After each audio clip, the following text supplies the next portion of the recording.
I'm on my way to Portsmouth by train, and the first place I have to change at is Crewe.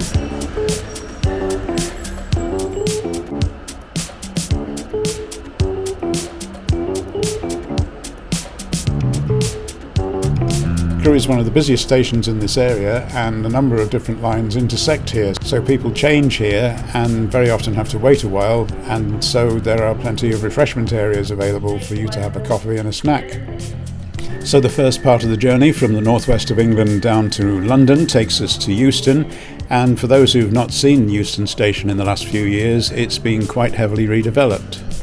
The first thing they've done at Euston is increase the amount of passenger seating, which is a good thing because the central area of the station used to be just one load of people all standing right next to each other and looking up at an old-fashioned screen. The old screen's been replaced by two new full-colour departure screens, which means it spreads the people out who are staring at it. That didn't take a brain surgeon to work out.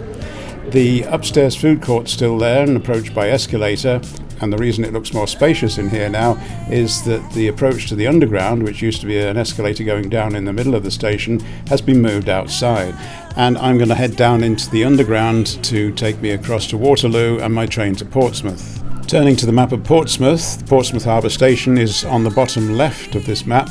The flat that I rent out is in the middle and by Milton Park, and I'm going to be staying at the Farmhouse Inn, so I'm over on the right-hand side for my accommodation.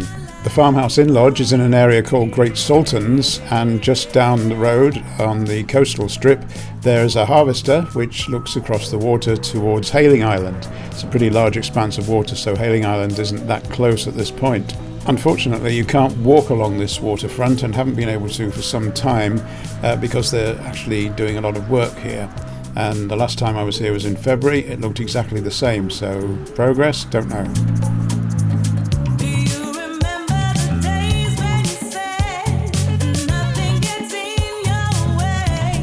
We have to go left out of the gate and up towards a new retail park, which you can probably just see is at a roundabout. And the Ocean Retail Park wasn't here the last time we stayed at the Farmhouse Inn a couple of years ago, so that's new. And yet it doesn't have a bus route.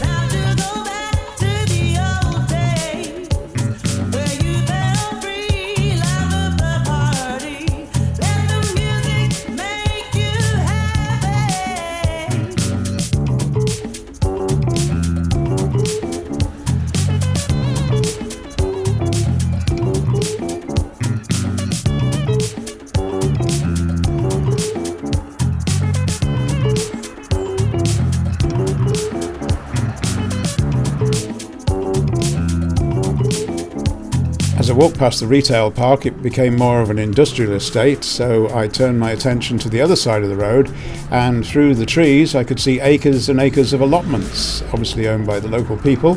Cuts the food miles down, gives you fresh food. It's got to be a great thing. And from there we crossed the railway and down towards my bus into town.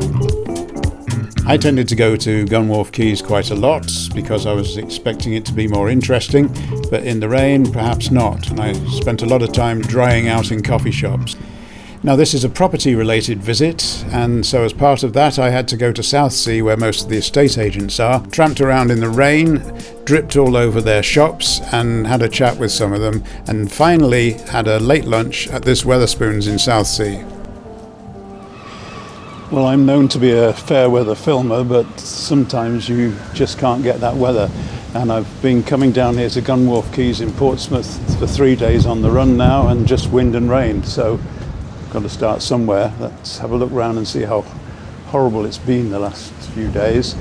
And welcome to Portsmouth. I was hoping to go on a boat trip today around the harbour, let you have a look at that, but the boats are not sailing because of the weather, which is pretty awful. I think the only boats I can show you today are just down here below. If I just move the camera down a bit. How about those?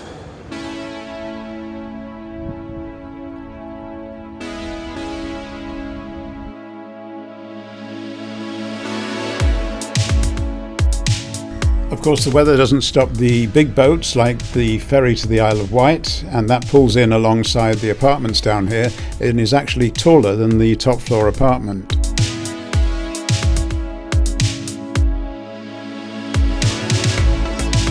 The apartment I rent out has a balcony overlooking Milton Park. It'd be quite a good view if there weren't trees in the way, but they're also pleasant at different times of the year. The development has a Victorian walled garden, which is for all residents to use, and a very nice feature indeed.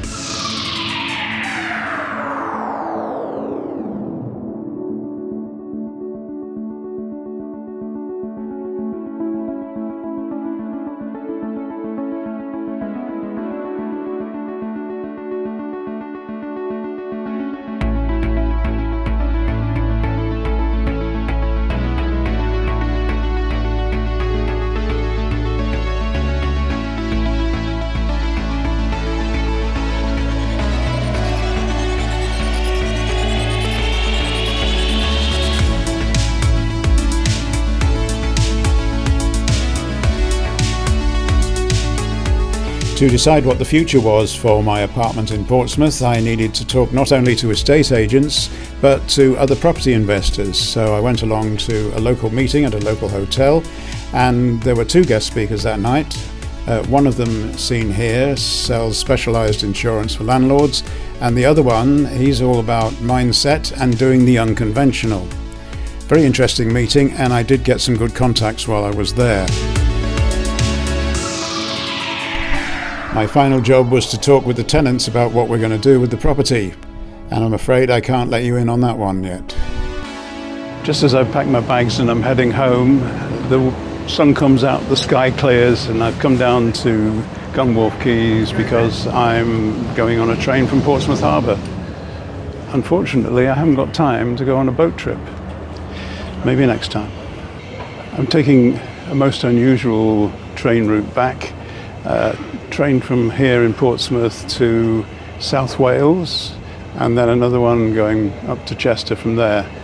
Quite an elongated route, but it works out quite cheap, and that's what matters at this time of life. And I've got all the time in the world, as Louis Armstrong once sang.